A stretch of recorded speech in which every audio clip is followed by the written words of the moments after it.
হযরত ইব্রাহিমকে আগুনের মধ্যে নিক্ষেপ করবার পর নমরুদ তার বাড়ির ছাদের উপরে উঠে লক্ষ্য করে দেখলো যে ইব্রাহিম পুড়ে গেছে কিনা। তো তিনি দেখছেন হযরত ইব্রাহিম আলাইহিস সালাতু ওয়াস সালাম তিনি সিজদারত অবস্থায় আছেন। সুবহানাল্লাহ। তিনি দেখে অত্যন্ত দুঃখের সাথে আগুনকে বলল, রে আগুন, এতগুলো কাঠ খড়ি ডিজেল পেট্রোল অকটেন দিয়ে তোমাকে জ্বালালাম, এতদিন ধরে তোমাকে আমি জ্বালালাম ইব্রাহিমকে পুড়ব বলে, কিন্তু তুমি আজকে পোড়াচ্ছ না, তোমার কি শক্তি কমে গেল নাকি? অত্যন্ত দুঃখের সাথে বেদনার সাথে নমরুদ আগুনকে বলল। আগুনের জবান আল্লাহ রব্বুল আলামিন ছুটাইয়া দিলেন। আগুনের জবান আল্লাহ রব্বুল আলামিন খুলে দিলেন।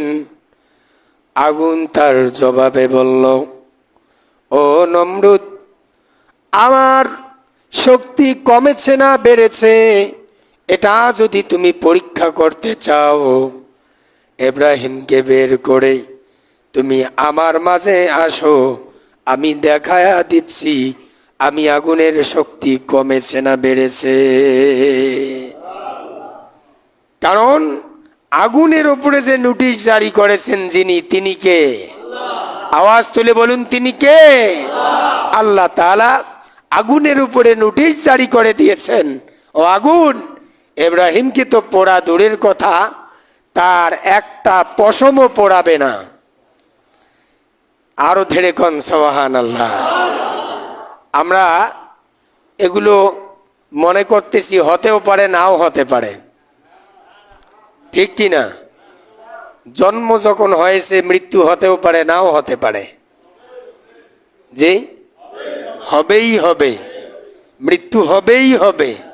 সুতরাং এইগুলো কথা বানিয়ে বলার কোনো উপায় নাই। সব আয়াতে কোরআন, সব কোরআন বলছে। আল্লাহ রব্বুল আলামিন সব কিছু ভেঙে ভেঙে কোরআনের মধ্যে জারি করে দিয়েছেন, যাতে করে গোটা বিশ্বব্যাপী ছড়িয়ে যায় এবং আল্লাহর বান্দারা কিয়ামত পর্যন্ত এই জিনিসগুলো জানতে পারে এবং সে অনুযায়ী তারাও যেন আমল করে। সম্মানিত ভাইয়েরা,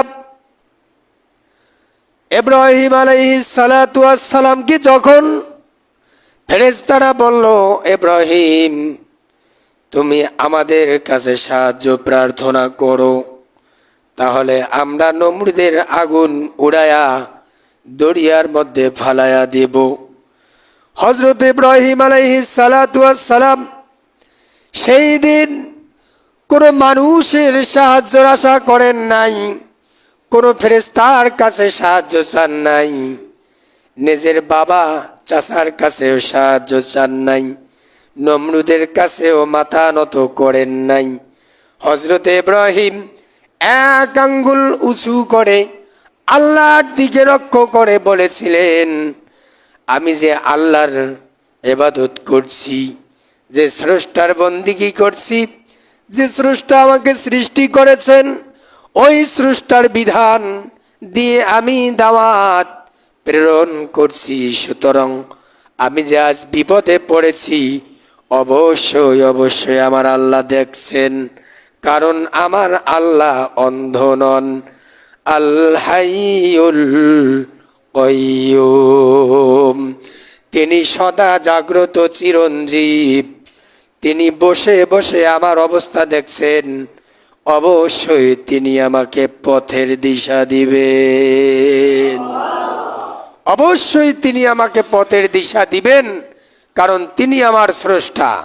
সম্মানিত ভাইয়েরা, হযরত ইব্রাহিম আলাইহিস সালাতু ওয়াস সালাম পড়লেন, অকালা ইন্নী যাহিবুন ইলা রাব্বি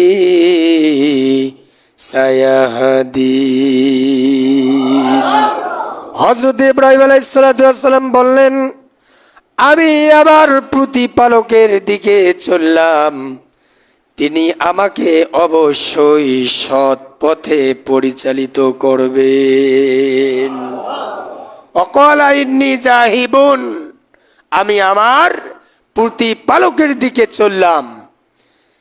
ইন্নী জাহিবুন ইলা রব্বি সায়াহদিন, অবশ্যই অবশ্যই আমার রব আমাকে সঠিক পথে চালিয়ে নেবেন। সুবহানাল্লাহ।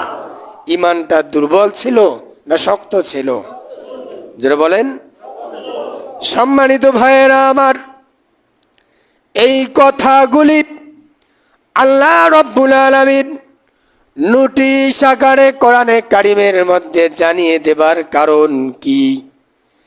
জানিয়ে দেবার পেছনে কারণ হলো এখানে মুসলমানদের শিক্ষা আছে। কি আছে?